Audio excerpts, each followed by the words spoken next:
இஸ்ரேலை உலுக்கிய அடுத்தடுத்த சம்பவங்கள். ஒரே நாளில் 14 பேர் பலி, 70 பேர் காயம். இஸ்ரேல் மீது நடத்தப்பட்ட 3 தாக்குதல்கள் மூலம் ஒரே நாளில் 14 பேர் கொல்லப்பட்டதோடு சுமார் 70 பேர் காயமடைந்துள்ளனர். இவர்களில் பலரின் நிலைமை கவலைக்கிடமாக உள்ளது. டெல் அவிவில் உள்ள இஸ்ரேல் ராணுவ உளவு தலைமையகம் அமைந்துள்ள கிலாட் ராணுவ தளத்தில் பேருந்து ஒன்றின் மீது ட்ரக் வாகனம் மோதியதில் சுமார் 10 பேர் கொல்லப்பட்டுள்ளனர். 50 பேர் காயமடைந்துள்ளனர்.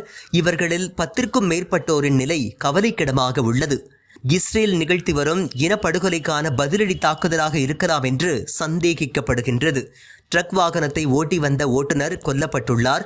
கொல்லப்பட்டவர்கள் மற்றும் காயமடைந்தவர்களில் ஆக்கிரமிப்பு செட்டிலர்கள், இஸ்ரேல் இராணுவத்தினர், ஓய்வு பெற்ற அரசு ஊழியர்கள் இருப்பதாக கூறப்படுகின்றது.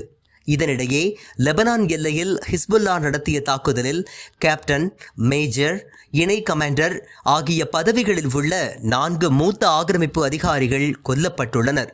மேலும் 14 பேர் படுகாயமடைந்திருக்கும் நிலையில் அவர்களில் 5 பேரின் நிலைமை கவலைக்கிடமாக உள்ளது.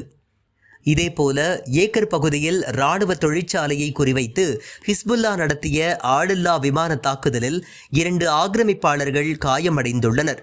அந்த தொழிற்சாலையின் கட்டிடம் ஒன்று சேதமடைந்த வீடியோவும் வெளியாகியுள்ளது.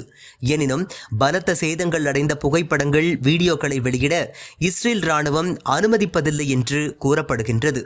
ஒரே நாளில் இஸ்ரேலில் 14 பேர் கொல்லப்பட்டுள்ளதோடு சுமார் 70 பேர் காயமடைந்த நிகழ்வு பரபரப்பை ஏற்படுத்தியுள்ளது.